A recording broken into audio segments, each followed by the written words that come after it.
Gilangkan sa usa ka sugpuanon ang #1 spot sa baguhay lang na human nga Physician Licensure Examination 2024. Kauban niyang mipasar ang iyang asawa nga usa sa iyang inspirasyon uban ang ilang anak sa kalampusan kayang naangkon. Ilailahon nato siya ug ang institusyon diyan siya nahulma pagkadoktor. Pinaagi ning report.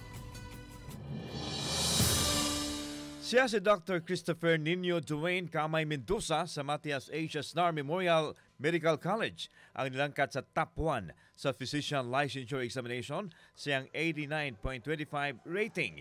Siya lang ang bugtong sugbuanon nga nakasulod sa top 10. Diin siya ang nag-1. Dili makatuo si Dr. Mendoza nga siya ang top-notcher sanglit na kasinati siya o kalisdanan atol sa pag-take niya sa examination. Wala gihapon sir. Mura gihapon nagdamgo bitaw. No? Pagmata na ko ganinang buntag, mura gihapon wala. No? Ang board exam ang good for me.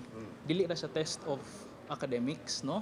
It is more of a test of character, test of your well-being bitaw during the examination. Walay kabutangan sa kalipay ang subuanong top-notcher tungod kay kauban niyang nipasar sa PLA.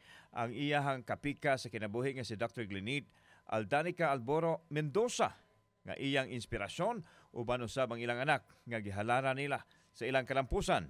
Dako usab ang ilang pasalamat sa iyang mga ginikanan, igsuon og mga higala ug mga kauban sa simbahan sa SDA nga all-out support sa iyang pagkabot sa Tingusbawan. O ginang main nako nga driving force no akong anak, akong wife and my parents. Hi Mami Glenette Aldanica Alboro Mendoza and hi Gavo who's watching also.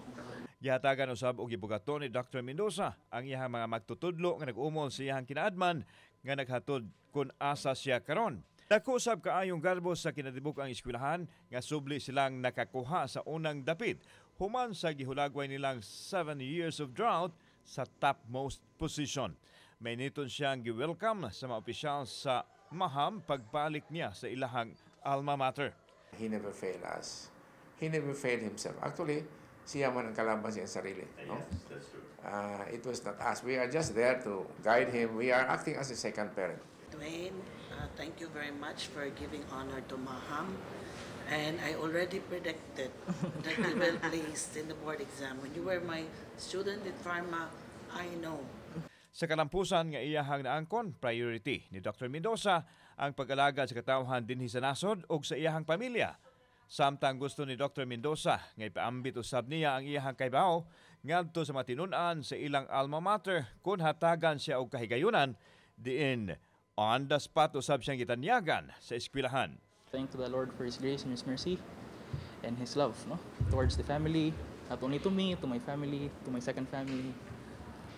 Secondly, I would like to thank again the school, no, for giving me this opportunity. I would have not studied medicine, no, if it were not for the scholarship. The whole faculties were elated, were overjoyed, and you can see the students when we were passing, coming here to the office, they were all happy. Congratulations, Duane! We are Maham! We are #1! Kauban si Clover Lumayag, ako si Alan Domingo. Balitang Bisdak.